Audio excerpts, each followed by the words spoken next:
కాంగ్రెస్ పాలనతో తెలంగాణ అప్పుల ఊబిలో కూరుకుపోయింది. అధికారంలోకి వచ్చిన 2 ఏళ్లలో తెలంగాణను ఇంట్లో ఈగల మోత, బయట అప్పుల మోతగా మార్చాడి గుంపు మేస్త్రి.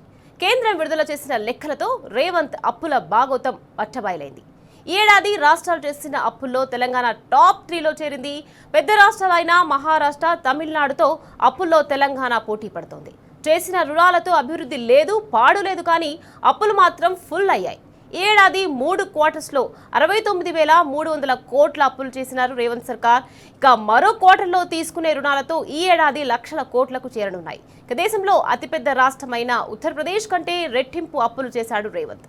ఇక 2.5 ఏళ్లలో 3 లక్షల కోట్లకు పైగా రుణాలు చేసింది రేవంత్ సర్కార్. ఈ ఏడాది ఇప్పటికే చేసిన 70,000 కోట్ల అప్పులతో రేవంత్ కట్టిందేంటి, ఒరగబెట్టిందేంటి?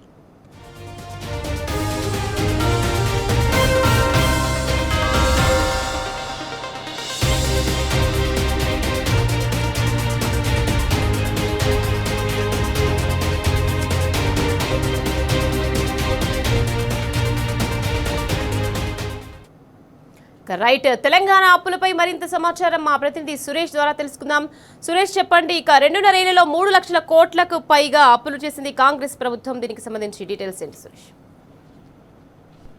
ఇంకా ఇవాళ కాంగ్రెస్ పాలనలో తెలంగాణకు బయట అప్పుల మూతకు సంబంధించి రాజ్యసభలో అడిగిన ప్రశ్నలకు సమాధానంగా వచ్చేటు వివరాలను పరిశీలిస్తే దాదాపుగా 2025-26 సంవత్సరానికి గాను మొదటి క్వార్టర్లోనే 17,400 కోట్లు అప్పులు తీసుకున్నారు. రెండవ క్వార్టర్లో 32,500 కోట్లు, మూడో క్వార్టర్లో Q3లో 19,400 కోట్లు. అంటే దాదాపుగా ఇప్పటి వరకే 69,000 కోట్ల పైగా ఉత్తరలో బారోయింగ్స్ తీసుకున్నట్టుగా కేంద్ర ప్రభుత్వం పార్లమెంటు వేదికగా వెల్లడించడం జరిగింది.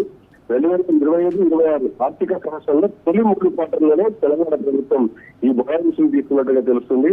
దాదాపుగా 2023-24 నుంచి ఇప్పటి వరకు తీసుకుంటే అధికారంలోకి వచ్చిన తర్వాత 3 లక్షల కోట్లకు పైగా 3 లక్షల కోట్ల వరకు దాదాపుగా వస్తున్నటువంటి ప్రభుత్వం అప్పులు చేసినటువంటి తెలుస్తుంది. 4వ క్వార్టర్స్లో 2025-26 చూసుకుంటే ఇప్పటి వరకు 69,000 చేసినటువంటి కాంగ్రెస్ సర్కారు 4వ క్వార్టర్లో చూసినటువంటి అప్పులు కలుపుకుంటే 1 లక్ష కోట్ల వరకు అప్పులు చేరుకునేటువంటి అవకాశం కలుపుతున్నాం. దేశంలో పెద్ద రాష్ట్రంగా ఉత్తరప్రదేశ్ కంటే కూడా ఎక్కువ రుణాలు తీసుకున్నట్టుగా తెలుసుకున్నటువంటి సమాచారం. ఇప్పటివరకు ప్రజలకు కానీ అంటే అభివృద్ధి ఫలితాలు అందించడానికి విమర్శలు కూడా